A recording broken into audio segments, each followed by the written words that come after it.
So I'd like to welcome everyone to the Sunday Satsang. Everyone's coming from Vrindavan, sitting here on a very hot day. A lot of tapasya you did to hear Hari Katha. That tapasya will be rewarded by the nectar flow of mercy from Krishna's lotus feet in the form of Hari Katha. And I welcome everyone that's watching on the Facebook, if anybody's there, somebody may be there. And welcome everyone. It's our standard before we start class. We engage everyone in chanting Jaya Sri Radhe, Jaya Jaya Sri Radhe 3 times. So all you people out there in Facebook land, you join us with us. So Jaya Jaya Sri Radhe, Jaya Jaya Sri Radhe, Jaya Jaya Sri Radhe. Okay, so I have a few questions pending from weeks previous I'm going to discuss first. One is about, can you hear me? Is this loud enough? One is about tilak. What tilak does Krishna wear? Because if you go to different temples, you see that the Murti of Krishna is wearing the tilak of that temple's parivar, that temple's group. You go to ISKCON, Shyamasundar is wearing ISKCON tilak. Looks like he's initiated in ISKCON. He has something on the nose. It's called Tulsi on the nose and Urdhva a U on the forehead. And if you go to Radha Shyamasundar in Vrindavan, Shyamananda Thakur's deity, you see he has Newport tilak. Shyamasundar is wearing Newport tilak, which is nice, but but that's on his nose also. And you go to different temples, you see different tilak. So somebody asked me a question, in Nityalila, what kind of tilak does Krishna wear? Well, in Nityalila, so I'm going to show you a picture of it, then I'm going to describe it from the Shastra. There's one of 2 types of tilak. On Krishna's forehead, he wears, only on his forehead, he has a U shape like this. Or he has Ardha Chandra, like a crescent moon. It's called Ardha Chandra, with a dot in the center. And Krishna's tilak is made of different substances. It's made of musk, which is dark black. It's made of kasturi, which is brownish black. It's made of vermilion, which is red. And it's also made of something called gorochan. Gorochan is a pigment that's derived from the bile of a cow. I guess old cow dies. And that pigment is bright yellow, green in color. If you go to Loy Bazaar and go at the end of Loy Bazaar, turn right. I haven't been there 20 years, but it's probably still there. There's a shop on the left, a few shops on the left. It's going towards State Bank of India, and they sell tilak and different things there. They have tilak in little plastic bags, and it's bright green yellow. And that's because once I went there and Waita Das pointed out to me, I asked him, he said, this is Gorachan. This is the color of Krishna's tilak.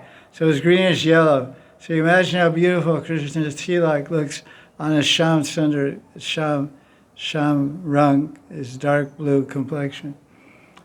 So in the Shastras, it describes different things.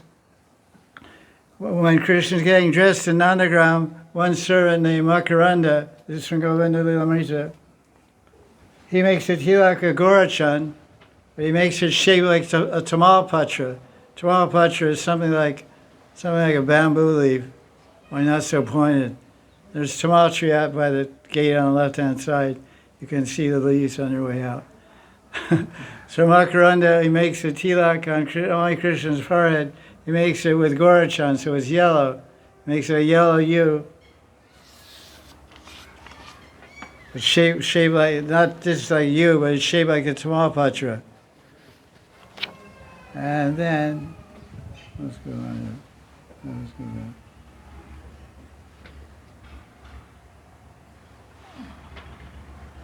And the space in between, he fills it out. Usually you're not supposed to fill out the space. But this is Govinda Lilamrita. He fills out the space between with musk. So Krishna has a black line like his tilak in the middle as far as a black line like the like the smoke that they use from the Radha kitchen. The Goswamis of Radha, they put the smoke from the deity's kitchen, Thakurji's kitchen, Radha, and they put the smoke, they put a line on their forehead, that's their tilak. You seen? Haven't you seen it? Light. So the Krishna has a black line of musk, kasturi in the middle, and then on the sides of it is bright yellow-green, so and with blue background. So it really looks cool. But generally the tilak on Krishna's forehead is shaped like a crescent moon with a bindu in the middle. So, because somebody said, I have deities, but I got silver tilak made from my Govardhan Shila, but I got it made like ISKCON tilak. I got it made like Nityananda Prabhupada.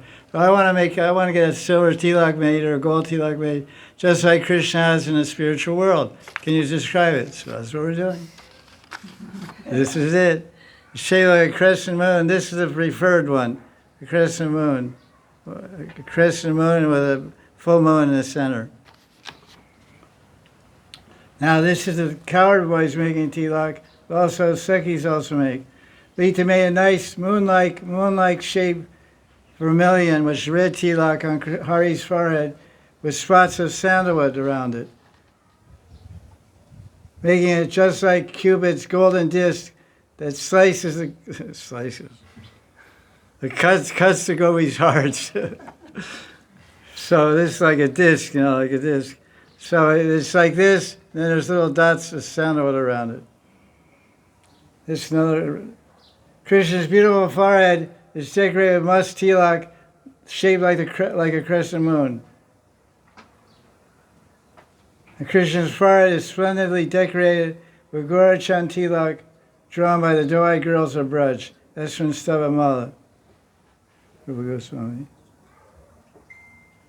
Where is it going?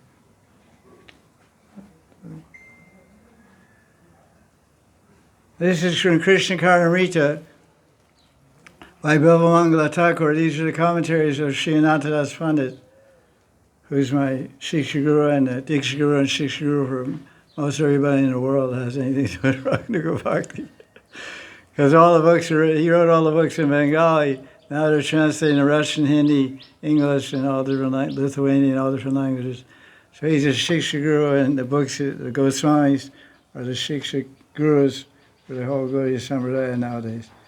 So this is verse 24 of Krishna Karnamrita, the commentary. The Krishna sports a chandan tilak on his forehead and is shaped like a crescent moon.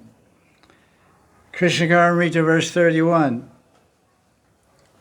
The moon of Ashtami resides on Krishna's forehead, topped with a dot of chandan.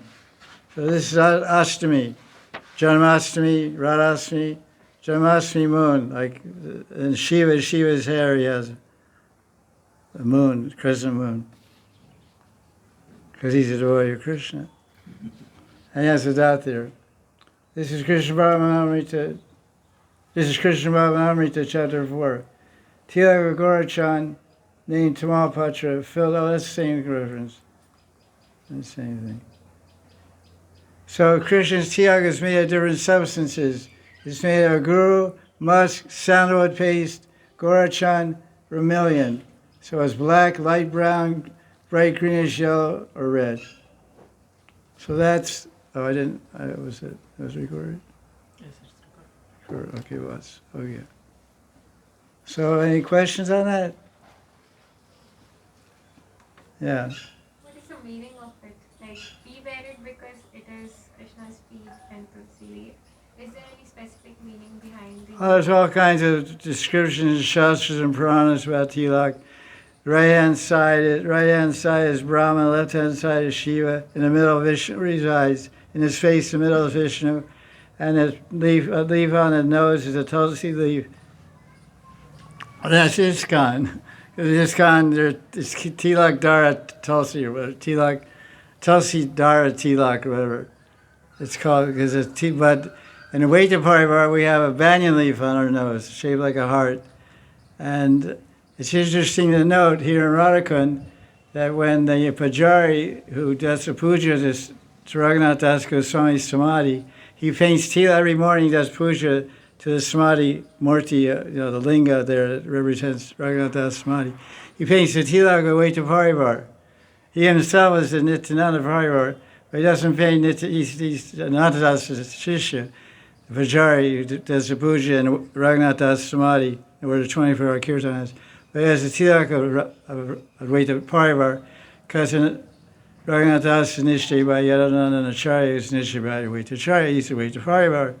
So I've been looking at this Samadhi for 50 years, and only the last couple of years I noticed, oh, that's our tilak. So that's nice. He shows respect to the Parivar, although he could put it the other one. But he says he's not an he's not an Nitai Parivar, he's a Advaita Parivar. So out of respect for that, he paints the tilak. So this kind is Tulsi, we're Vatpatra, and in the Nitai Parivar it's Vanspatra, it's shaped like a banyan leaf, it's very pointed. Banyan leaves are very, Vansuri, no banyan, it's very narrow and pointed. There's an example on their nose right there. You wait the Parivar. It's like a very skinny triangle. It's good. So that was that thing. Now I want to talk about, I have two other things here. Can't see so good. This is one.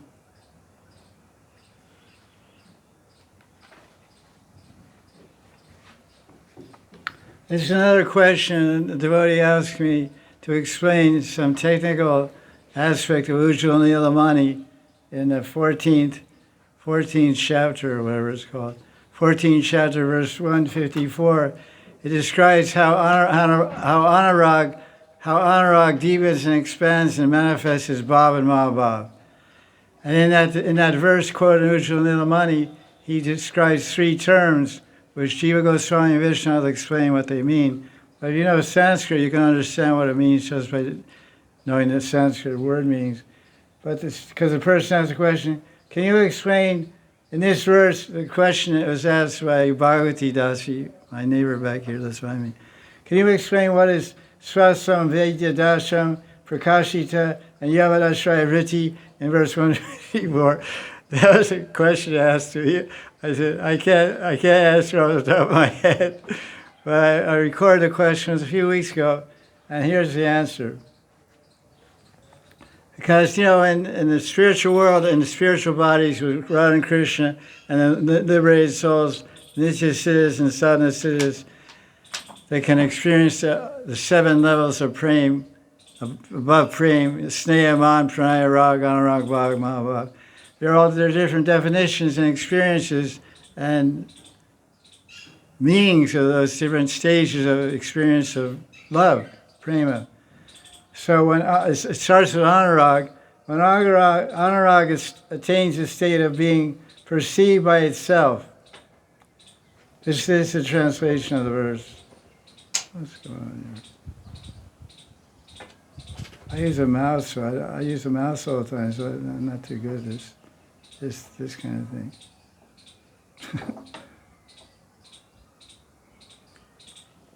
When anurag attains the state of being perceived by itself, which is the meaning of swasamvedya dasham. Dasham means state, and vedya means, dasham means a state, a condition, dasham. And Veda means to know, and Swa means yourself or itself, and completely. And it's revealed externally through sattvic bhavs. That's called prakashita. Prakash means manifest. Prakash, manifest light. And it takes shelter of the highest rag. It spreads its influence in all devotees. And that all devotees means Yavadashraya Vrittis. It is called Bhav or Mahabhav. So that's the translation of the verse. So they asked me to explain these three terms. Yavadashraya Vritti. So I can't, on my top of my head, but I can quote the Acharya's explanation of this. Jiva Goswami's Chika. He says, what is Swasamvedya? Vedya means not, the state of knowing, the state of when anurag knows itself. So he says, when anurag attains a state of self-knowledge, and shows the supreme state of this function, because dasha means state or function. It is called Bhava Mahabhav. Prakashita is when anurag manifests various sattvic bhavas, then it's called Bhava Mahabhav. Yavad Ashraya, Ashraya means like the Prema Ashraya, means the shelter of love. Radharani is the Prema Ashraya, and Krishna is the Prema Vishaya. Vishaya means the object. He's the object of Radharani's love, and he's the object of all devotees' love. So all bhaktas are Prema Ashrayas. We're Ashrayas of Madhurya Prema, Madhurya Ras. And we direct our love and our seva towards Krishna, he's the object. So Ashraya indicates quality. Vishnu Chakravartika. Swasam Vedya Dasham, when it says that anurag attains a state of self-awareness, Swasam Vedya Dasham means state of self-awareness. It means, what does it mean? It means that anurag produces the transcendental happiness of realizing Krishna. Yavadashraya Vritti means that anurag acts on the vrittis, acts on vritti, vritti, with the term vritti. The anurag acts on vritti means all types of devotees who are ashraya. Acts upon means vritti, all types means yavat, and devotees means ashraya. So yavat, vritti, yavat ashraya vritti means that anurag acts on all kinds of devotees, which includes nitya siddhas and sadhana siddhas. So in other words, so vritti means action. According to the degree of ashraya, so there are degrees of action on anurag. So how much a devotee is sheltered in Krishna, and that's how much he experiences. For example, when the excellence of anurag appears in the heart of Radharani, it causes all the Krishna Premi Bhaktas, Nitya Siddhas and Sadhana Siddhas, to become full bliss of Krishna Prem. Radha's Manjaris directly feel and experience Radha's Bhav and Mahabhav, which is the excellence of anurag, because of their Bhava Rati. That's... Can you say that in your own words? In other words, the experience that Radharani is having with Krishna, her attachment increases and manifests all different ecstasies, crying, trembling, different sattvic bhavas, and then it illuminates itself, the anurag illuminates itself and it transforms into bhav and mahabhav. And anyone who's connected with Radharani and Krishna and Madhurya Rati, those sattvic bhavas will be manifest in them, and they'll be able to experience those mahabhav themselves. That's basically what it says. Is that clear or more unclear? There, if you want the file, send it to you. You can try to digest it. Each have them both and then try to digest it after that. Can't see my... Yeah. Anyway, try my best to answer the question. Now this is a new topic. Somebody asked me about how to deal with Brijvasis. Because this lady, many ladies, because mainly dealing with Brijvasis means ladies dealing with men. Because men have come here, they just get ripped off in the marketplace, that's all. Monetarily. But women in moving in Vrindavan have a hard time, and it's very difficult for them. So I want to look at this from a larger viewpoint and a local viewpoint. So first of all, everyone knows Brijvasis are special. Birth in Vrindavan is special. We should respect them, have the highest regard, they're worshipful, and many things. Shastras are telling that. So the first point is about the speciality of birth in Vrindavan, the speciality of birth in Bharatvarsha. It's more fortunate, one of the jiva is more fortunate and more special if he's born in Bharatvarsha than if he's born in America or Russia or Serbia or wherever, China. And there's a verse in the Bhagavatam, which is quoted in Sandarbhas by Jiva Goswami, 5th canto, chapter 19, verse 21. The Devas are speaking, and they say, Aho amisham kemakari shobhanam prasane sham swid utaswam hari.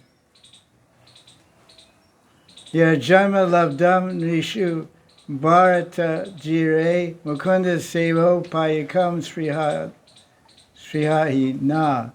The Devas are praying. This is David's stuti, a prayer. What virtuous acts did these people do in their last life that they pleased Hari, they pleased Bhagavan Hari, so now they are born in Bharat, India, and they get the chance to serve Krishna, Mukunda Seva. We devotees in the higher planets, in the Swargaloka and the higher planets, we pray, we desire and pray for such a birth in Bharatvarsh. So it's not a small thing. This is Bhagavad Puranas, Mukhya Brahman, Paramahamsa Samitam. This is, for us, it's the Bible.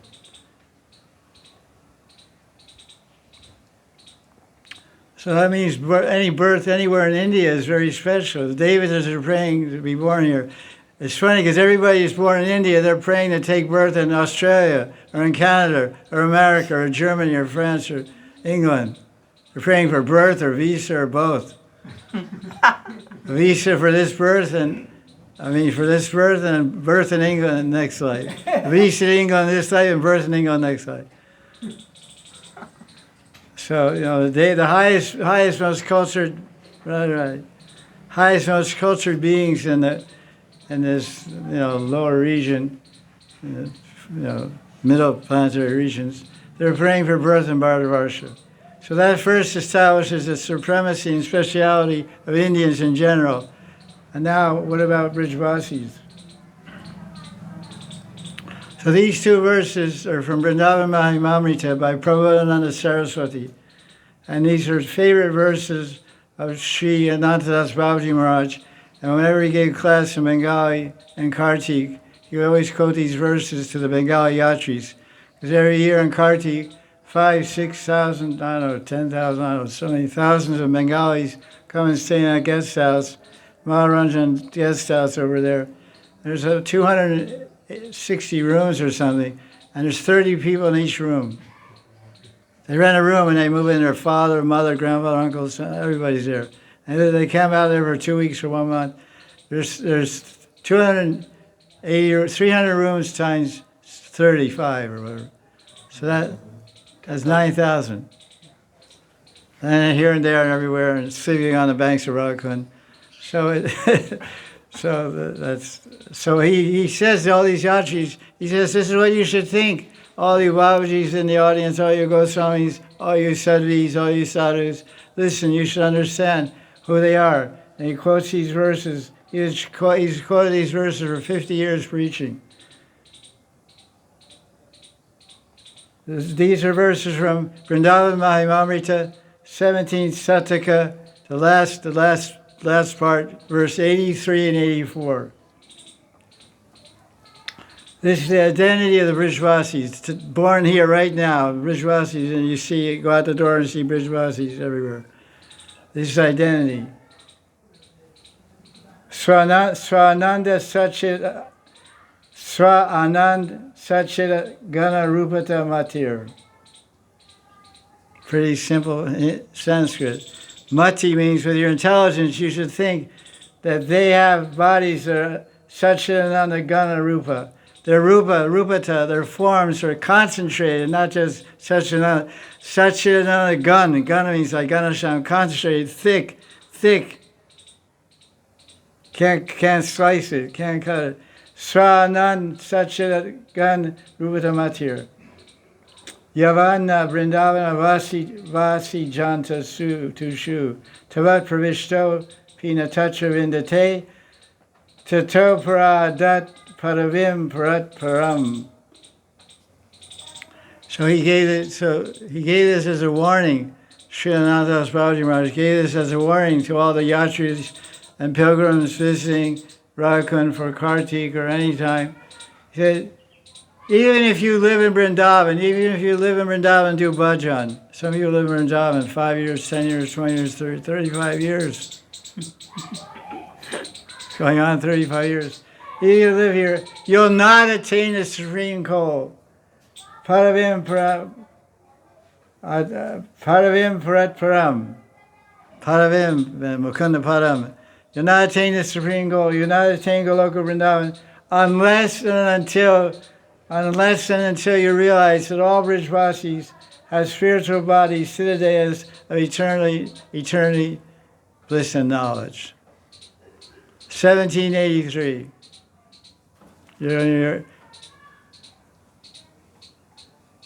Next verse, 1784. These are great. Sanskrit is beautiful. I'm not doing it proper justice, but Yadeva Satchit Rasarupa Buddhi Vrindavana Stira Jangameshu.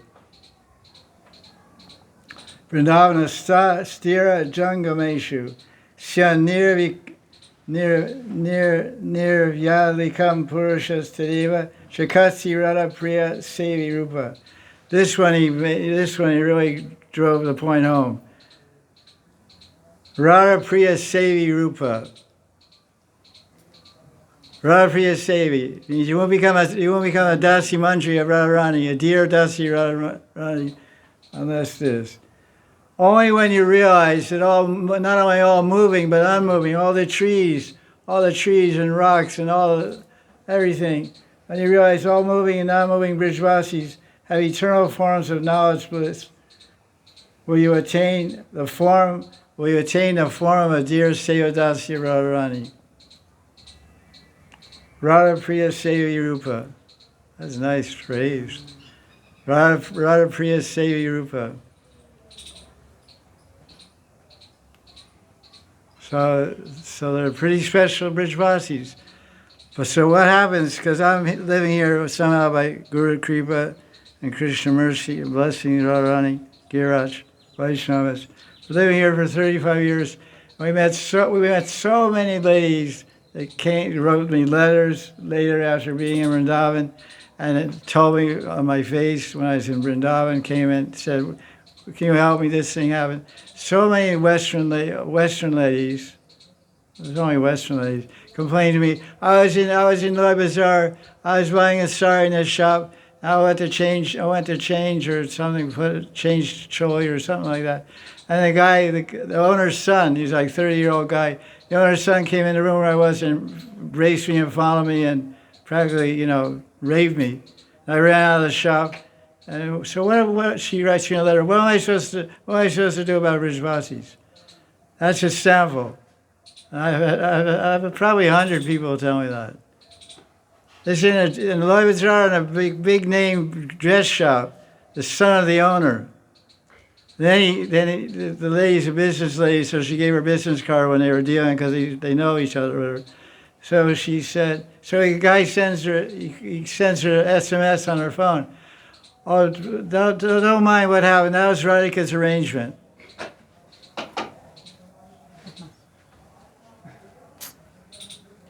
The Brijvasi, Agrawal guy, must be cloth salesman. And this happens all the time.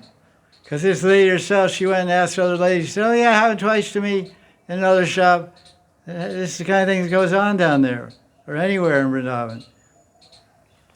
So how to adjust? On one side, we're supposed to see him, so that's, the Shastras are telling, this the way we see like this, there's one thing, there's seeing and there's acting. There's seeing, feeling, and acting, right? They say this is the functions of the mind. See, feel, and act. See and think and feel and, then act. Use vivek, use intelligence, also discrimination.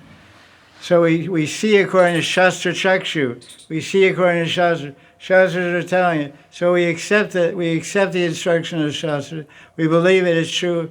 I'm not realizing Shastra, because you can't realize Shastra unless you're at the level of Bhava Bhakti. We study, we repeat, we try to follow it, but we can't really realize it or even speak sufficiently on it until we're at the level of Bhava. So we should continue to see all Vrajavasis as very special beings, being special for two reasons. One, they're born in India, and what to speak of born in Vrindavan.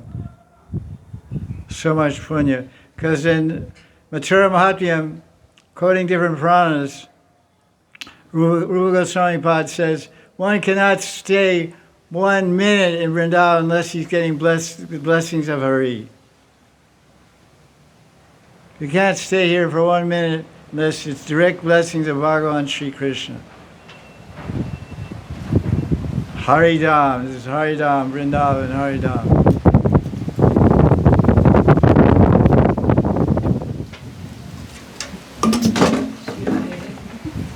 Leave it, put it over here. No, put it up here. Put it across here. Flat. No, flat. You got hit? You okay?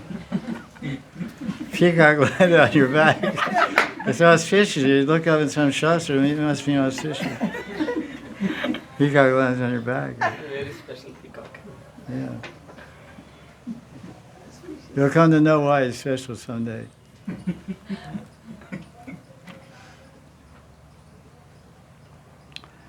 So we had to show respect. We had to respect them we respect their birth and their high birth and their fortune. We respect their fortune, but now I got about 10 kilos of Brajaraj in my computer here.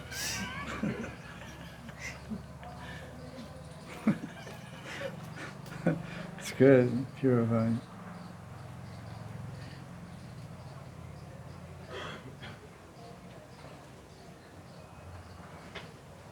So the Shastras are giving us the idea of what is the vichar, what is the consideration, what is the vivek. Vivek means discrimination. Who are Vrajavasis? They're very special. They're much better than me. But their behavior may be questionable. So how do I deal with the Vrajavasis? How do I deal with Vrajavasis? Simple. Follow the Shastras. Where are the Shastras? 500 years ago, because this one lady, she said, I had trouble with Brahmins sometimes. This Brahmin, that Brahmin.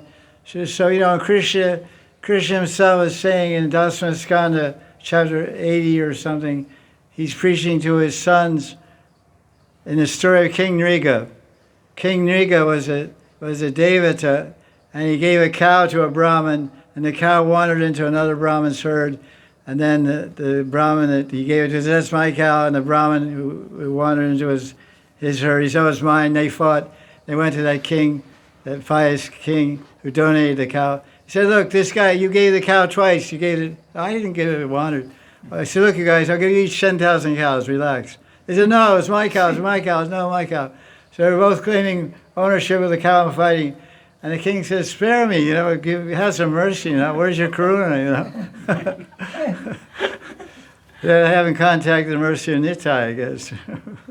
not too much karuna. So he said, we curse you. They got angry. The guy, we curse you, become a lizard. So he became a lizard. It's called King Nriga. Nriga means lizard or something. So Krishna's sons were there playing and found this abandoned well and a lizard in the bottom. And they tried to reach him, pull it up, play with it, get him out. They couldn't get it. So he went back and told her father. The father went there and reached his left hand, by the way. He reached his left hand in the well and got the lizard, not his right hand. Because in Dwarka, he's following rules and regulations. Because if anything dirty you touch with your left hand, the right hand you don't touch anything dirty. You don't everything. If you give charity, you give with your right hand. You give money, you give with your right hand. Take with your right hand. Everything auspicious, you do with right hand. Left hand is not auspicious. But in Vrindavan, Krishna doesn't follow any rules. He eats from his left hand. He puts the yogurt rice, pickles between his fingers. He walks on and eats out of his hand. This is right in the Bhagavatam. But in Dwarka, Krishna is a Paka Kshatriya, Dwarkadish. He follows all rules and regulations. So he reached out left hand. He said, what happened? This happened. So at that time, Krishna preached to his sons about the glories of Brahmins, about 10 verses about the glories of Brahmins, how they're so exalted.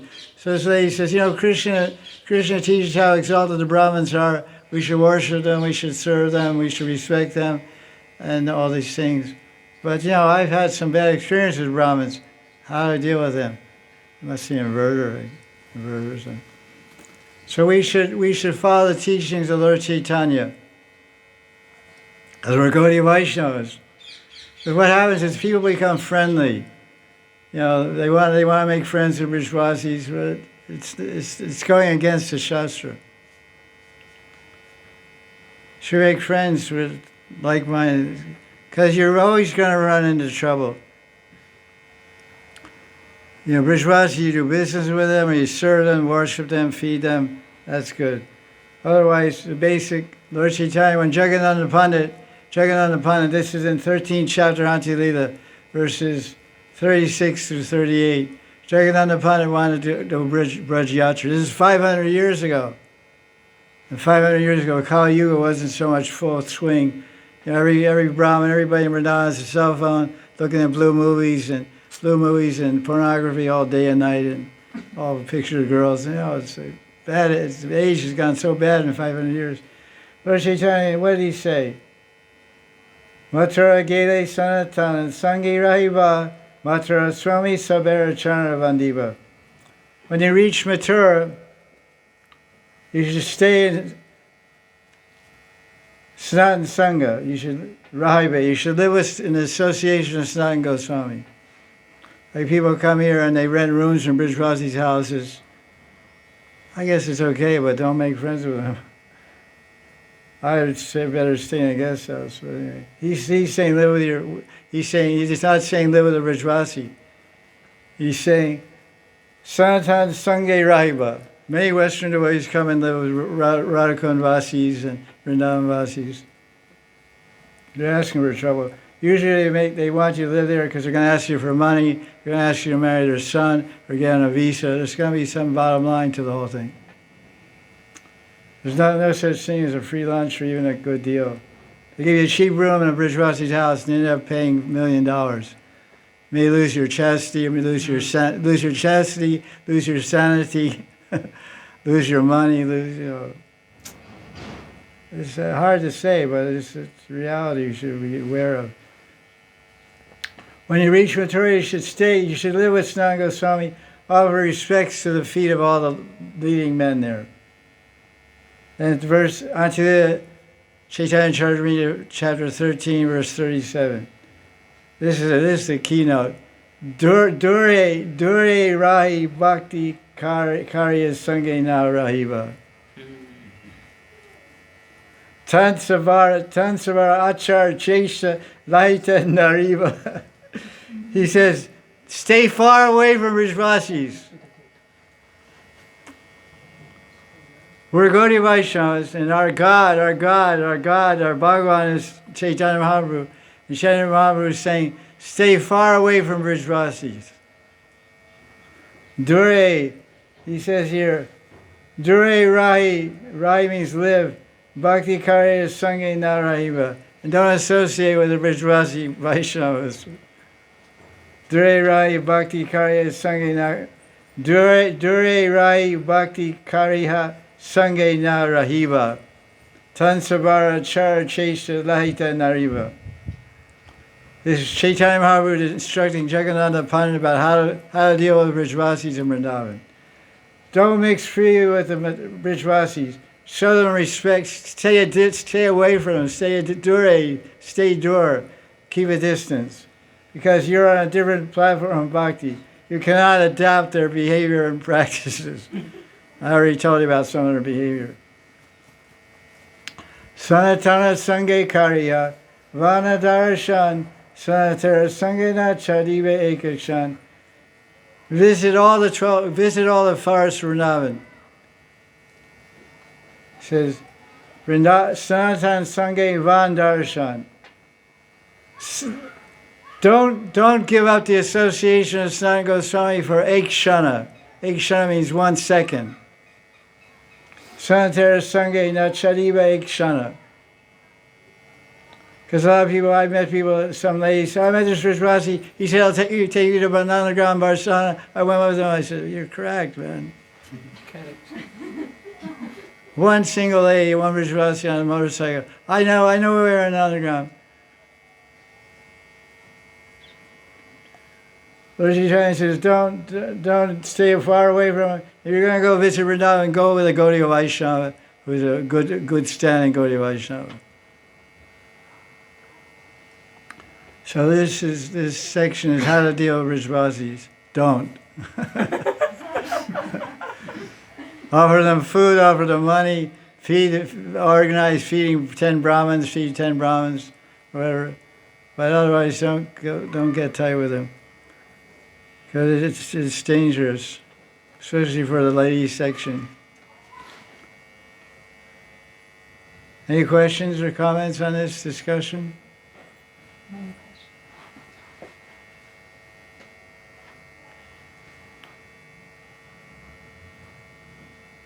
If you're a lady, raise your hand. You don't need to tell anything. Just raise your hand if you had some uncomfortable situation with a Vrajavasi. Raise your hand. No? Yeah, you have good karma. You? You're always with that guy. Your husband, bash of anybody. You? Some questions from. Oh, a question on the internet question. How about it? Some gurus say that we can not practice Raganuga sadhana on the level Anartha. Wait a minute. I'm not, hold the question. I'm still talking about this. I'm recording a file right now, and I'm still discussing. Thank you for the answer. So here's a group. There's 1, 2, 3, 4, 5, 6. There's 6 ladies. 3, 5, 6, 7. There's seven or 8 ladies, and 1 or 2 have had had an uncomfortable situation with a Vrajavasi. Put it mildly. So just see what's. So 2 out of 7. What percentage is that? 30%. 30%. There's 7 ladies here in the Sangha and here in Radha Kunda, and 2 of us said they had some uncomfortable situation with interaction with Vrajavasi. So that means there's 30% chance, 1 in 3, you're going to have some difficulty if you're alone or in the wrong place, the wrong time with a Vrajavasi. So don't misunderstand. We want to respect them, we worship them, respect them. We want to be born in Vrindavan next life and life after life.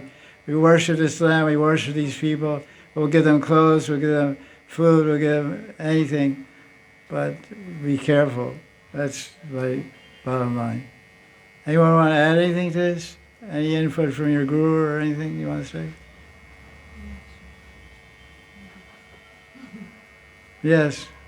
Maharaj, you said that Chaitanya Mahaprabhu instructed to be in association of Shad Goswami, but as we... It means Gaudiya Vaisnava, of good standing.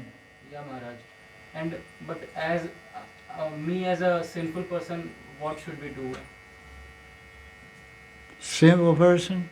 Yeah, we have a lots of, talking about myself, I have a lot of anartha in me. Have a lot of what? Yes, Maharaj. Anardas. Wait. Anardas. Well, really? Oh, you? Oh, you're weird. Get out of here. We don't have any of those things. You're contagious. Don't give us those. You have an artist. You better go. Be careful. Get your sanitizer out. Get your sanitizer out. You might get an artist. It's dangerous. So have an artist. So just stay with devotees and don't mix this. Listen to what I said. What's your problem? You want to see the holy place? You ask Dina Bandhu, ask some good devotee to take you around the holy places. Good devotee from the temple. And just keep a distance from Vrajavasis. Because, you feel happy to do this. You're following the teaching of Lord Chaitanya. And it shows to respect them, worship them, serve them, pray for their mercy. Your Vrajavasi, please bless me. I'm born in Vrindavan next life. You got that fortune. Please bless me that fortune. Pray for their mercy. They're special people because they're devotees and they're all mixed up, everything mixed up. They're very devotional, they have very bad behavior. You know, it's hard to understand. It's like Prabhupada said in the purport of this. In one of his purports, he said, Brajvasis are on Raganuga platform. We can't understand them. They're spontaneous. We don't know. Just keep a distance. So I like this verse of Chaitanya Mahaprabhu. I just can't see where I am. Go up. This, I like this. Dure Rahi Bhakti Karya Sangha Na Rahiva. Don't live with Brajvasis and keep a far distance away. Don't sit on the back of a motorcycle and go on yatra with them. Anyway, enough of that said. And that was my first outing with the computer here. Good night. Okay, we have a question from the internet. What's the question? Muralika Dasi. Question. Some guru says that we cannot practice Raganuga sadhana on the level Anatmani Vritti. How to react on such statements? Some gurus say that if you're on a level of Nartha-Nivritti, you can't practice Raganuga Bhakti. How do you deal with such statements? I don't deal with them. Because they're not based on Shastra. It's just talking through his hat. It's an American expression. Just talking without any, you're just talking, you're like no ground under, you're floating in the air, there's no ground under your feet. The Saint always would say, you can't, because the Shastras say you can start Raganuga Bhakti anytime if you have greed. You have greed, you have rag, you have greed to follow and worship Brajvasi, in particular Stairati. Stairati means Madhurya Rati, Sakirati, Vatsalya Rati. You want to worship Krishna like Mother Yashoda, that's Vatsalya Rati. You want to worship Krishna like a coward boy, that's Sakirati. You want to worship Krishna like a Gopi Mandri, that's Madhurya Rati. If you have interests like that, and you have some, it's called Kinchit Anubhuti. Kinchit Anubhuti means a little experience, a little interest, little taste. Then you can start practicing Raganuga Bhakti. This is statements of Jiva Goswami, Rupa Goswami, and Vishnu Chakravarti Thakur. You can read in a book called Raghavardhan Chandrika. He explains very clearly you can start from an Nartha-Nivritti right from day one. How is that possible? It's possible because of praktana samskaras from last life, because not every devotee is not coming out of a machine, you know, a bhakti machine. Every new bhakti is a clone of the next one. People are on different levels of spiritual advancement through different lifetimes. Maybe born in different countries, whatever, but that doesn't know anything about the progress of the Atma. Generally, advanced souls are born in India, but they can be born anywhere. Lord Chaitanya's followers are born in every country. It says in Chaitanya Bhagavat, Lord Chaitanya's followers appear in every desh. Desh means country, because Bangladesh is one country, and Bengal was one country, and Bihar was one country. In the old days, there were countries. There was not one country. Bengal was a country, Bihar was a country. So he was born in different countries, but that means also different, Germany, these are also countries. So advanced devotees can be born there. So you can't make a blanket statement that no one in Nartha-Nivritti, because if you have the rag, you have the greed, you're just beginning. It looks like you're just beginning because you just got initiated yesterday, you're a new bhakta. But you have the interest, you have a focused interest. I want this. I like this. This appeals to me. I want to be like this. If Krishna came before me right now and asked me, if I was going to take you to the spiritual world right now, what would you want? How would you like to serve me? I don't know. I would sell your books. You know, I'd load the Sankirtan van. I would empty the trash cans. You know.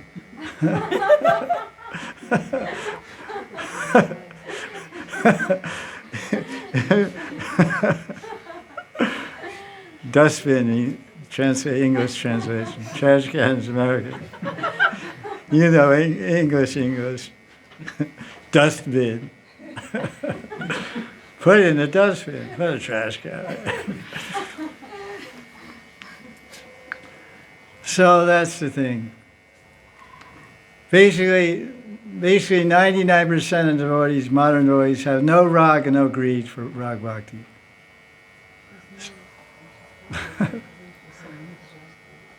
It's very rare. It's like back to my question. Krishna appears before you and says, "Okay, I'll take you now. How do you want to worship me? I don't know. You want me to be a coward? I don't know. You want me to go? I don't know. You want me to be my mother or father? I don't know. I'll work on it. Stay here and work on it. So I'll come back in a few lifetimes. I'll come back next time. You're really. How many years have you been practicing bhakti? I've been 35 years practicing. You know any greed, any rag? No. Okay, keep going. Look for me next life. You won't see me again this life. Like Narada Muni, you know. So if you have it, you run with it. You don't need anybody's approval. No one can stop you. If you have rag and you have greed, you go with it. Greed and rag will make you go forward.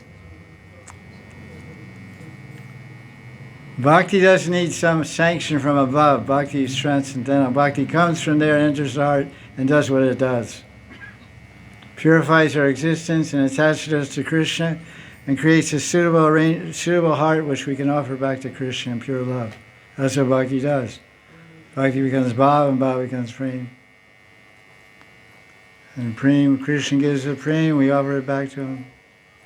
Krishna gives us Bhakti, we offer Bhakti to him. Krishna gives us Bhava, we offer Bhava back to him. Krishna gives Prem, we offer Prem back to him. So happy to see you in Vrindavan. It's my Gaudiya. All my early lectures, he recorded all my early lectures and made CDs, my early stuff. Painstaking seva. Okay, any other questions from out there? Wait a minute, someone's here. Let me take the question on here. Yeah, go ahead.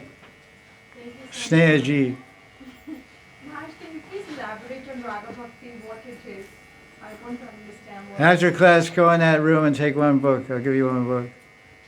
I want to hear from your mouth. Your Lord is... No, my mouth is in the book.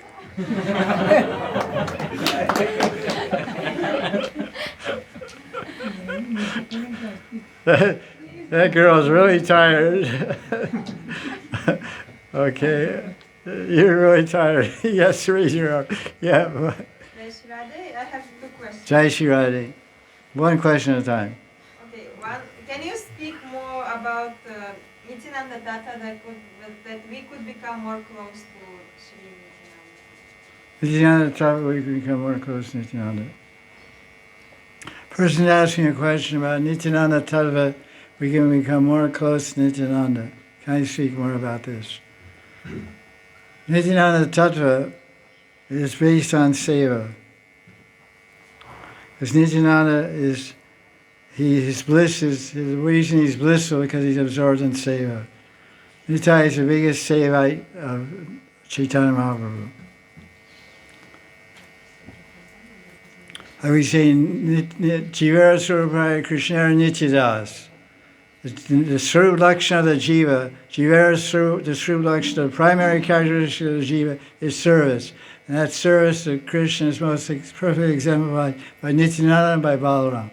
Balaram takes so many forms to serve Sri Krishna, and Nityananda takes so many forms to serve Chaitanya Mahaprabhu and to serve all humanity by preaching. So he has many forms. He has one form as a madman. He has one form as a husband. And he has one form as a husband of two wives. He has one form as a pracharak. There's many different forms and different bhavas he's showing. The Nityananda Tattva, what we derive from Nityananda Tattva, and we pray to Nityananda Tattva, let me be absorbed in the bliss of seva. That's why I always say, seva is bliss. This phrase I use on my group. Seva is bliss. This story has cows, he's doing cow seva, butcher seva. He's a family man, he has family and cows. So he's doing seva, he's blissful because he's doing seva all the time. Bliss is our nature. Nityananda Tapa, well, I don't know much about Nityananda. You asked me about Advaita Tapa, I won't be able to tell you much about Advaita Tapa either. Or Gadadhara Tapa, Gauranga Tapa. I just know we're supposed to serve them and respect everyone and love everyone, serve everyone, and become and realize our Swarup and pray to see our Swarup and always stay in our Swarup and meditate on Leela and do Seva. That's all I know. I don't know so much. I can't tell you so much. Sorry. What's your other question? I'll try better on the next one. Can you speak about Sri Krishna as Govinda? Like, especially this name, Govinda, more about his qualities as Govinda. What is your name? You're Kalindi? Kalindi Kalaste. Yeah, you're an artist? Yeah, I say art somewhere.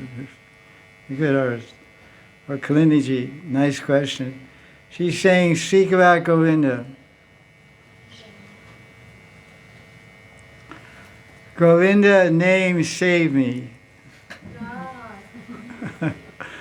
Because I was drowning in Puri in the year 1995. I was swimming off Chakratirtha Road, and I was drowning. It was called undertow in America. The current's going whirlpool and caught my ankle and take me out in the ocean. I was going like 500 meters out, 600 just going out. I was praying, I was just keep chanting. I said, Krishna Govinda, because I like Radha Govinda. So I was saying, Govinda, Govinda, Govinda, Govinda. I said, this is how I'm going to go. I mean, I'm named Mahanidhi. Mahanidhi means, one meaning Mahanidhi is great ocean. Nidhi means ocean. So I probably gave me the name Mahanidhi because I'm going to give up my body in the ocean. Possible. Anything's possible. But I didn't give it up then.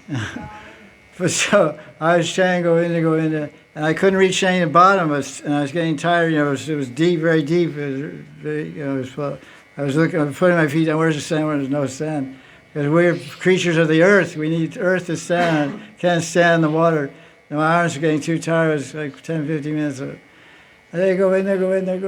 I just go in there. All of a sudden, the sand. I put my feet down. There was sand there. I said, "What's this?" I don't know. I was Krishna's. It was Govinda's hand. You know, Govinda's hand came up. It felt like sand. But it was actually his hand. And I was about half a kilometer away from the beach. Way out. My head looked like a coconut.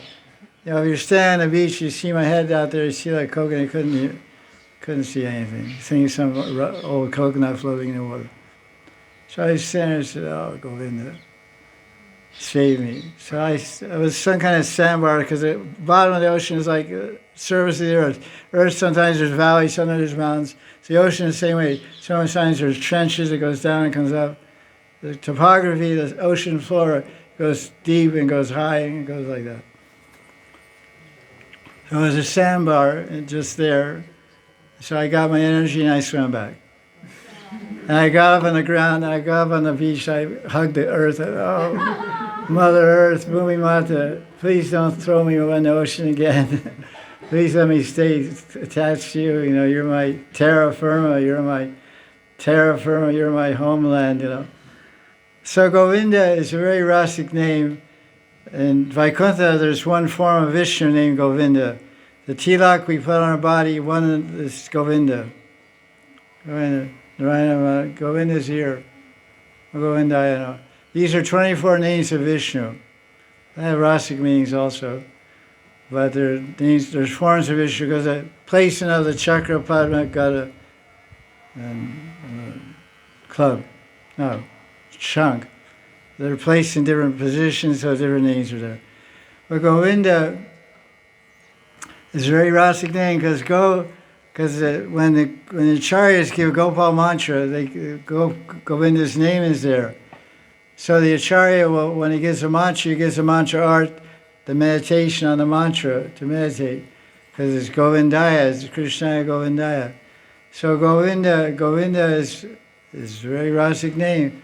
Go means Indriya. Go means senses, Indriya. Go means land, earth. Go means gopis. Go means cows. Go means many things.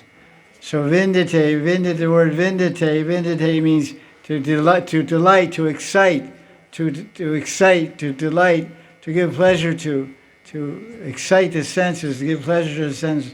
So Govinda is that person. If we have any contact with Govinda, all our senses become satisfied. If we see Govinda, our senses become satisfied. Govinda Hari Purusham Tamam Bhajami Vinam Kavantam Aravinda Layataksham Bharavatam Samasitam Buddha Sundarangam Kandar Koti Kamaniya Vishesha Shobham Govinda Hari Purusham Tamam Bhajami. So he's at Govinda's at Kandarpa. Brahma's worshiping Govinda because he's had darshan at Govinda at Kandarpa with the cows and the flute. He saw that in Swati. So when we're meditating Gopal Mantra, we're meditating on that Govinda. He excites the senses of the gopis when Radha sees Krishna, and all the gopis see Krishna. All their indriya becomes excited, becomes very excited. Oh, Krishna's so beautiful. Krishna's so attractive. My eyes are satisfied to see the form of Govinda. My ears are satisfied to hear his voice. My nose is satisfied to smell his fragrance. And I have to kiss him so I'll know what he tastes like. But I remember I kissed him last night. It was very sweet. I'm going to kiss him again pretty soon. And I know what his touch is like. So Krishna excites the gopis with all his five senses. And then his five senses, Govinda is one whose five senses become excited by the gopis' five senses. And then what is the mantra? Is Govijana Vallabha. Vallabha means the lover. So Krishna's a lover of all those gopis, especially Radharani. He's a Pranavallabha. The Pranavallabha of Krishna is Radharani. Radharani is Pranavallabha. I have one disciple named Pranavallabha Dasi. No, it's Shamvallabha. Pranavallabha is old school. Old school. This is Shamvallabha. Beloved of Sham. It's Radharani. So Govinda, because Govinda is, he can mean Vatsalya Bhav, he can mean Sakya Bhav, but we're in Madhurya Rati, so for us Govinda is all about gopis and Radharani. Govinda means one who takes care of the cows. They say one who takes care of the cows. That's true. We don't deny it. We see Govinda in a different light. Because you see according to your bhav. Atmanam manyate jagat. Atmanam manyate jagat. Manyate jagat. You think of this universe in terms of yourself. You're a lusty guy. You have a friend. You say, you're lusty, we project what we are on somebody else. That's what aparads are all about. Aparads are all about projecting your aparads on someone else. That's what aparads are about, projecting your own aparads on someone else. You offended me. You're offending him.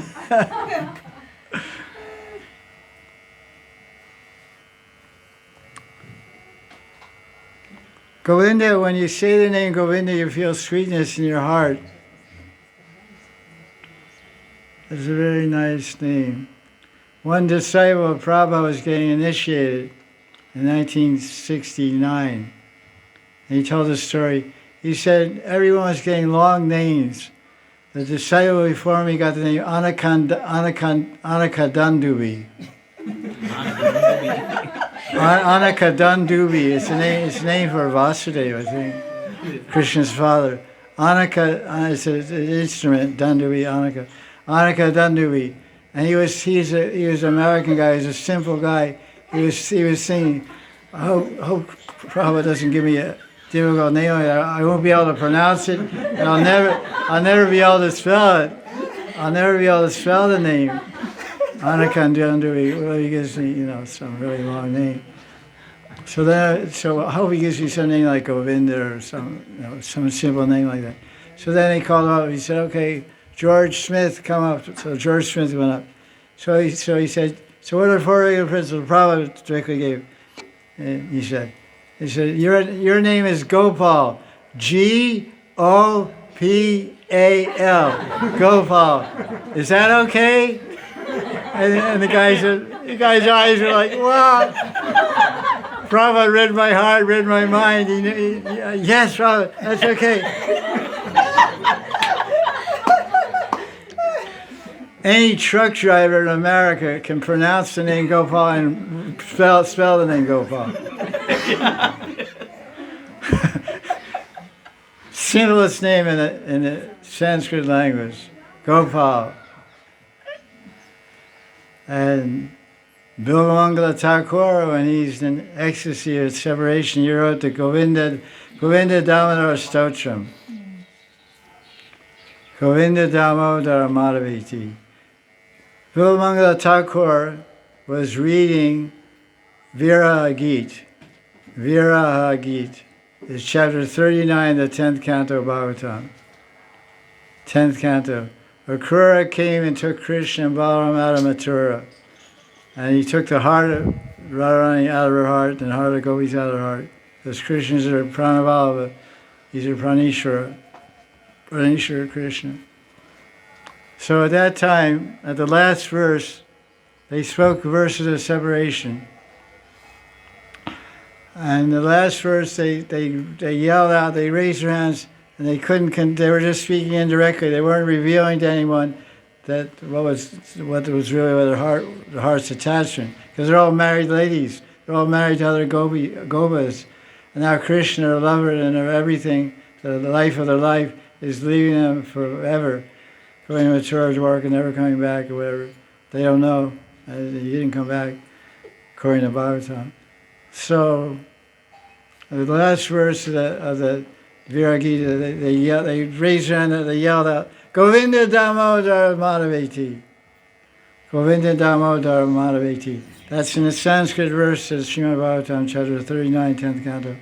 So that verse became the refrain of the Govinda Damodar Stotram by Bilgamangala Thakur.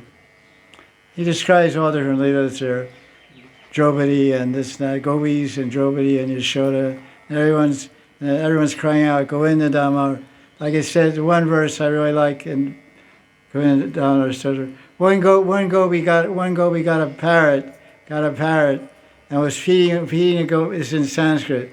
Bilgamangala. He said one gopi made a parrot her pet, and she was feeding pomegranate seeds to the parrot and teaching her to chant Govinda Damodar Madhaveti, Govinda Damodar Madhaveti. That was nice. I remember that. It was nice to see that, visualize that. So I went through the Govinda Damodar Stotram. I picked out all the verses about gopis. There's a verse about Draupadi and Arjuna and this one, that one, all different rasas and different styrotis. But that's not appealing to me. So I just picked out the ones about Madhurya Rati and gopis. We have to be nishta in our ishta. Our ishta is Radharani. He knows me since 1995.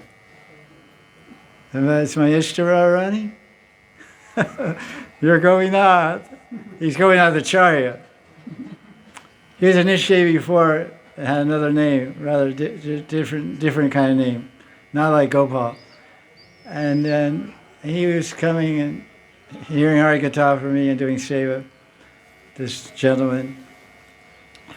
And I said, your name is strange, It wasn't the name of Krishna, it was the name of describing arms or something. I know, raised arms. It describes Lord Chaitanya, raised arms. It's describing, it's guna nam. It's not nam nam. Raised, urdhva vandra means upraised arms, Lord Chaitanya dancing, Nitai, whatever. I said, this name is strange. Why don't you pick a nice name like, because you gave up that guru, he went away. So you're going to live in Vrindavan. You don't want to live in Vrindavan and introduce yourself with that name. That's not cool. That name is not cool. You should introduce yourself with the name Gopal or Govinda. No, I said you should pick a name for yourself, like Govinath or Govinda. So I said that and I forgot about it. A few days later he came for Hari Katha, I knocked on the door. Where I was staying right now. Who's there? He said, Govinath. I didn't know anything Govinath. Who's Govinath? You're Govinath. They said, you named me. I said, I didn't name you. I said, you pick a name. I picked Govinath. You said you liked the name. Yeah, I said I like Govinath. So then he got initiated by another guru, and then he said, your name is already Govinath, I'll call you Govinath Acharya. So that was nice. So he's happy now, he has a guru, nice guru, a good guru, and he has a wife, and everything's good. He has a cow. The reason he's happy because he has a cow. Other things are his karma. His dharma, his wife and family is his karma and his dharma.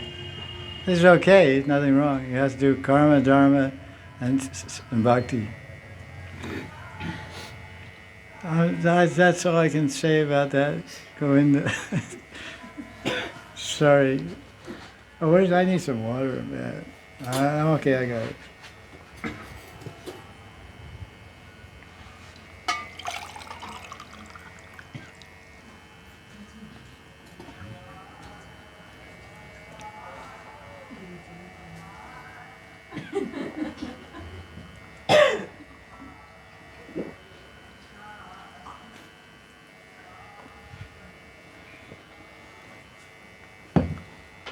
Okay.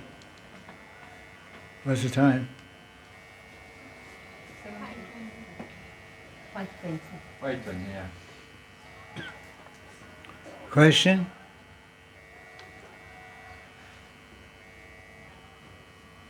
Is that mudra or question? And exercising? Jayati te tikam Jamanavraje.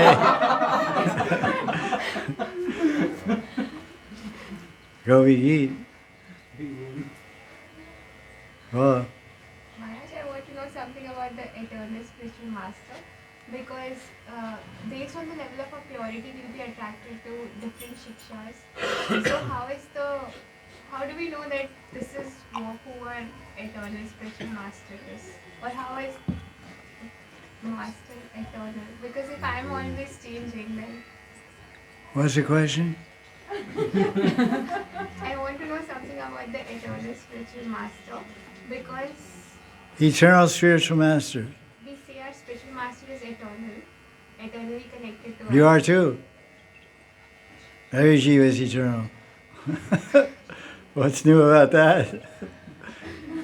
Because we are, based on our purity, we are attracted to different shikshas of different gurus. Like at initial stage there is a different thing, and then we change. So, What's your question? Just ask one question. how is the spiritual master eternally connected to us? What does How, that mean? how she can recognize that so and so person is my eternal spiritual master? That's right, that's what he's trying to say. Because our natures also change with time. With time, Our natures will change. We are attracted to the same person because of our consciousness. So when our consciousness change, how can spiritual master be eternal? That's the kind of question. Okay, questions about how to know I have my Sadguru. How I know that I found my Sadguru. I've heard Shiksha from so many gurus and I had association with so many saintly people. How do I choose which one is my Shiksha, my Diksha Guru? The first one is you don't choose. You don't choose. Krishna will reveal to you. Krishna will confirm in your heart and your mind, this is your Diksha Guru. Not that this one now, this one now. You change, whatever you change, your moods change, whatever change, your Guru is eternal. Sadguru is the one who reveals your Siddha Day also. That's your Sadguru. Because that's eternal, your Siddha Day is eternal. So when you finally meet your Guru, you'll know this is my Guru. you'll be confirmed. I wrote an article, how do I choose guru. You can see on my website. I have many articles, how to choose guru, and there's a whole article there. I'll just give you a summary.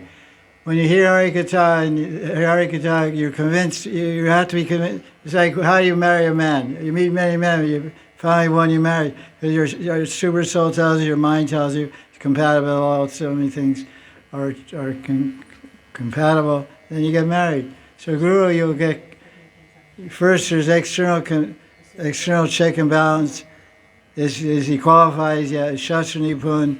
Is he in proper parampara? All the different credentials he has. External identity. Then internal impression. The impression and the effect is called prabhav. What is the effect on your mind and heart?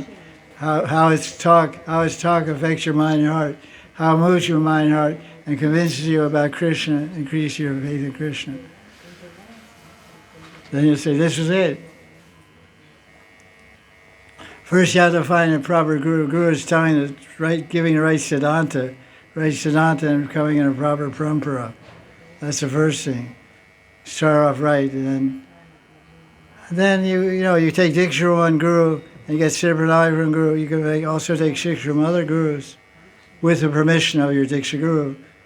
And that's told in Bhakti Sundara by Jiva Goswami.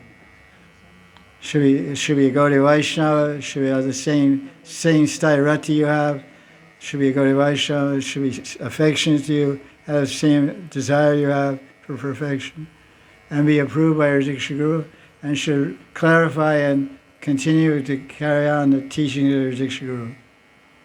That's just Srila Bhakti Sundara. Is that clear?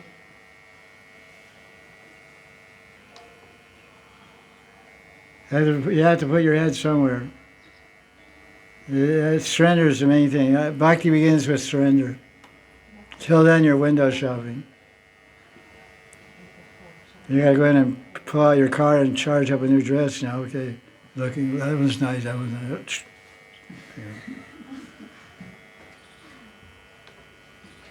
Shraddha.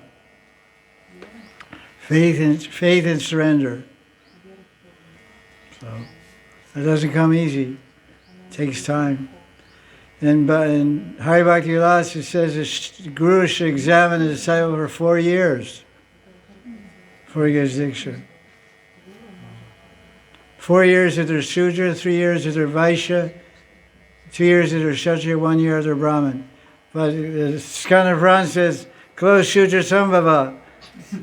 In Kali Yuga, everybody has a savab, has a nature of a Shudra. So everybody should wait 4 years. Mukunda Goswami and ISKCON Guru, somebody approached him for diksha. He said, well, when I get diksha, you have to wait at least 12 years. He makes me wait 12 years. And he says, why? The disciple says, why have to wait 12 years? Because I figure by 12 years, you've met every guru, you heard every guru, all Radha Kunda Babajis and sannyasis and Goswamis and everybody. And if you still want me after 12 years, I'm here. I'll give you initiation. That's good. I like that. All right, so you can take initiation from me this year. The next year you go to Radha Kunda and you take initiation from somebody else. And then next year you go to Sital Chai and take initiation from somebody else. Shanshaman.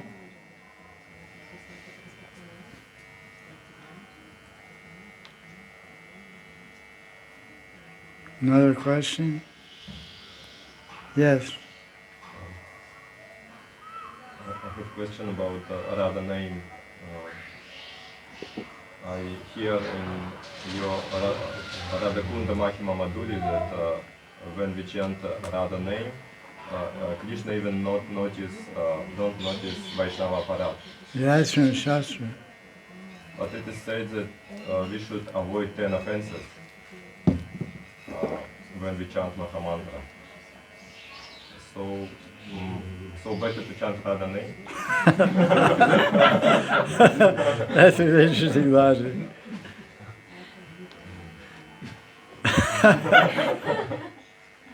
Said the devotee quoted a Shastra. It said that Krishna doesn't take any offense to someone who chants Radha name.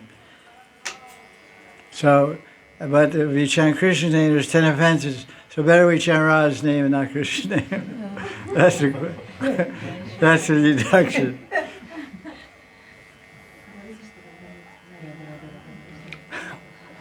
But that's not the thing. We don't chant. We chant Radha's name in Brajmana Parikama or Radhastami. If you read Radha, because these type of extensive glorification of Radha's name and the effect of Radharani's name and how Radharani's name is everything are mostly found by Prabhupada Saraswati in Radha Sunidhi and Vrindavan Mahimamrita. He goes crazy. He's crazy about Radhanam. He's a Radhanam Pagal. He says you can search all the Vedas, and not find 2 syllables greater than Radha. Well, it's true. Can't argue. But then, so he's saying that, but he's also in the same book, Radha Sunidhi, where he glorifies exclusive chanting of Radhanam in verse 259 of Radha Sunidhi. He says, this is his own bhajan. In the madness of his glorification, it's called hyperbole, it's called glorification, it's called mahima. Mahima is one thing, Siddhanta is another thing. But sometimes mahima, you're exaggerating to emphasize a point, according to Kaladeshan Patra. But Siddhanta and what Achara and Siddhanta are different. The sadhana and Siddhanta may be different than what you're emphasizing. So Prabhupada Saraswati, he's famous for exclusively emphasizing Radha's name. So someone said, I read Radha Sunidhi, we should only chant Radha's name, everything's accomplished. So I stopped chanting Radha. I stopped chanting Hare Krishna. I said, Radha, Radha, Radha. I have an article in my Raganuga book about that, about Radha's name. My book about Radha, in the appendix I have an article. So in that verse 259, Radha Sunidhi, Prabhupada Saraswati says, I'm chanting the best of mantras, the Hari Krishna Maha Mantra. I'm worshiping the best of murtis. I'm worshiping a murti of Krishna. I'm living the best of place, Vrindavan. I'm studying the best of books about Srimad Bhagavatam.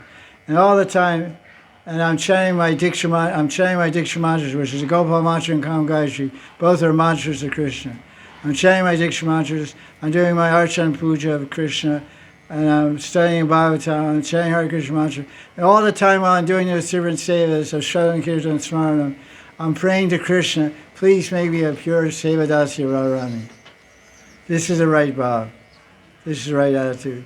If you don't stop chanting Hare Krishna Maha Mantra and start chanting Radharani, that'd be an offense. It's an offense to the very person that you've heard about, where you learned the tattva from. It's called following what he says, not following what he does and what he says. Because he's glorifying Radha's name, and if you meet Prabhupada in the Saraswati, he's got java beads, he's chanting Hare Krishna mantra. Hey, I read in your book you should chant Radha. You're not saying, no, I didn't chant. Why are you? Well, I read your book, now I'm chanting Radha. I didn't tell. That's just glorifying Radharani. I love Radharani, I'm glorifying her. What's your problem? Why you gave up a Maha Mantra? Your Guru gave you a Maha Mantra, why you gave up? You're nuts? You're nuts case? Don't be independent of your Guru, that's suicide. Independence of Guru is spiritual suicide. Strychnine. No Guru, no success. He's a Karnadara. He's a captain of the boat. No captain, your boat sinks. you don't get anywhere. Just go. No captain. What was the question? Oh, Radha. Radha name. Yeah, Radha name is good. First chant 16 rounds minimum of Maha Mantra, then chant whatever you want to do. Then chant Radharani name. Okay, no problem. Especially living in Vrindavan. But we don't find that our acharyas doing that. The 6 Goswamis didn't do that. Sankhya Purvaka Namagana Natvi Kalava Sanikrito. We know about the sadhana of the 6 Goswamis, and they're the Shiksha Gurus for the whole Gaudiya Sampradaya. The Shiksha Gurus for every Gaudiya Vaisnava is the 6 Goswamis, and they all chant the Hari Krishna Maha Mantra in Kirtan and Javamala. You can see the Javamala, all the great devotees, they all chant Maha Mantra. So we should, Mahajana Yena Katat Sapanta, we should follow in the footsteps of Mahajans. Our Guru Varg. Radharani's name, what is Maha Mantra? Radharani's name is not Maha Mantra? 16 names of Radharani and 16 names of Krishna. Or if you take another way, every name is, all names are Krishna, refer to Krishna. Or you even take all names refer to Radharani. Maha Mantra is all Radharani's name. You can take it that way, you're really rustic.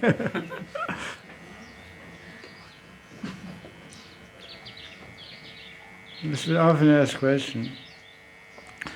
Radhe, Radhe, Radhe, Radhe, Govinda. Okay, another question?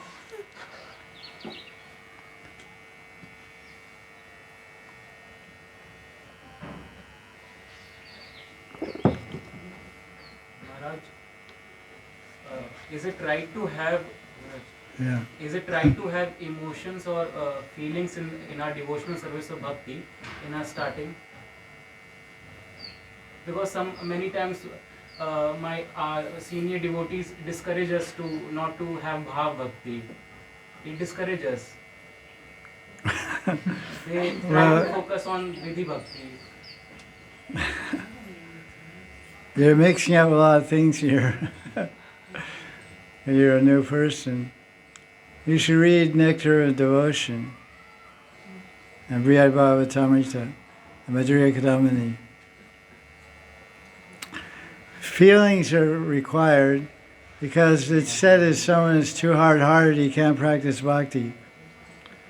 So one of us to be Rasika and Babuka. Babuka means has feelings. People have feelings can take the bhakti. People have hard hearts. Sentiments and feelings are good. We should try to love Krishna.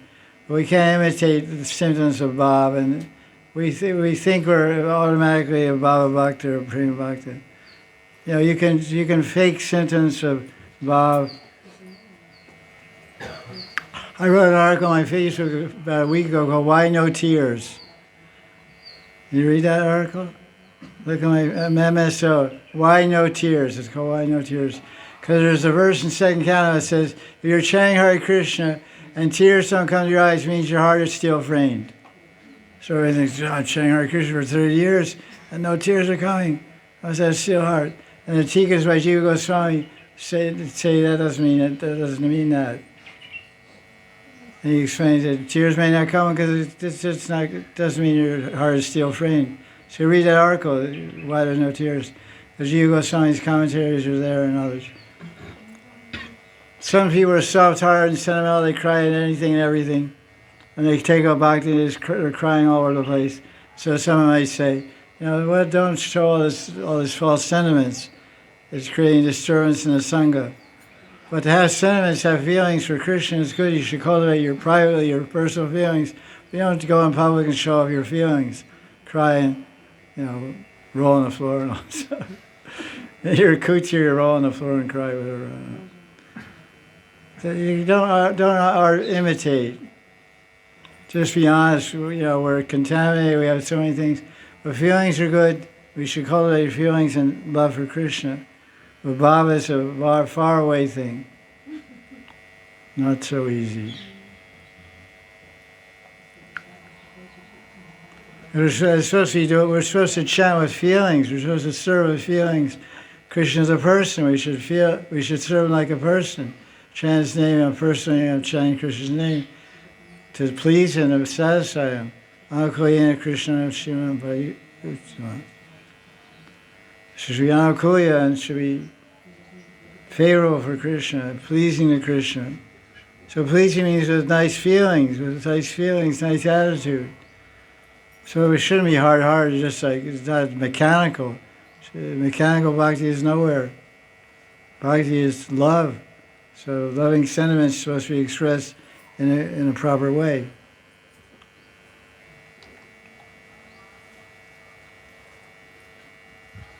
Now it's 5:06.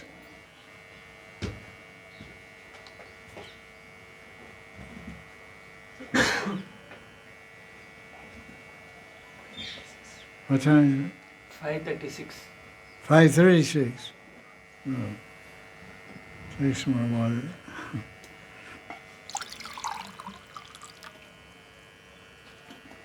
It's a long road. When you're young, you think, oh, I've been practicing for 6 months, so I'm praying Bhakti.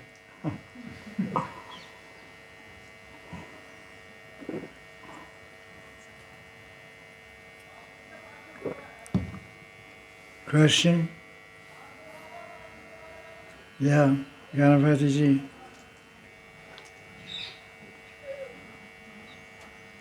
Thank you.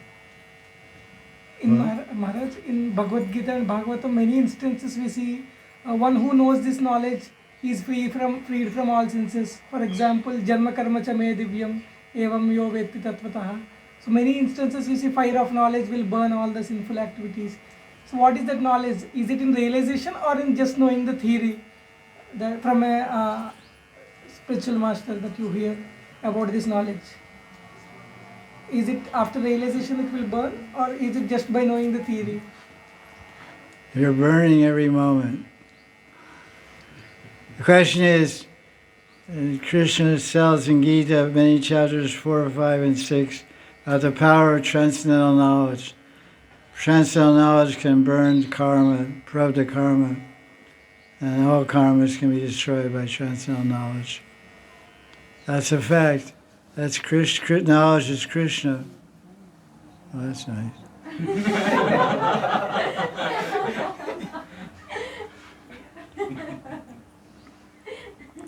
Realization is another, that's Spurti, that's another thing. Because Krishna is happy if you're studying Gita and studying Bhagavatam, Krishna is sitting in the heart. He's pleased. And when you hear the Hari Katha, we quote that verse last week, Krishna is cleansing the heart's going on automatically. You just open the Bhagavad Gita and start reading it, you're surrendering to transcendental knowledge. Transcendental knowledge begins to work. As soon as you put the tablet in your mouth and put it in your stomach, the tablet begins to work. Yeah, you don't have to realize the tablet. I realize the cold tablet. You just swallow it, it doesn't work.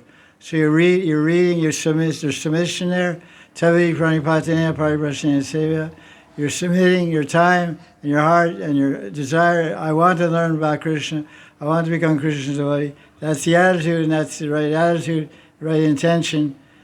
And then Krishna reciprocates.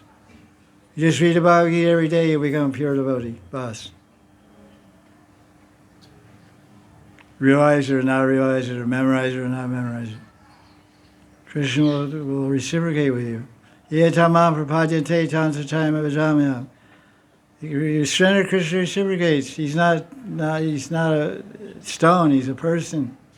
You're reading Krishna's book, and Krishna's teaching to Arjuna. And I want to learn these teachings, I want to realize these teachings. Realization will come by and by. First realization will come when you surrender to Guru. That's the realization. Without Guru, I'm nowhere. So when you surrender to Guru, that's Krishna's giving you that impetus. Krishna's giving that impetus and that desire, creating that desire, and giving you that desire and creating an impetus to surrender. Not you. It's not you. You're not doing it. Nothing we do in bhakti is done by us. It's all done by Krishna. It's about Bimudha thinks on the door. 327 Gita. Follow it. Prakriti krimanani gunai karmani sarvasha ahankara vimudatma karta nitmanyate. Ahankara vimudatma. I'm a big ass. big size ass, family size, super size ass. On the door. I gave a lecture, I wrote a book. I initiated a disciple. Nothing. No. Krishna's doing everything. Nimitta matram, be thou an instrument in the hands of Krishna. Then your life is successful. If you're the doer, you're done. If you think you're the doer, you're done.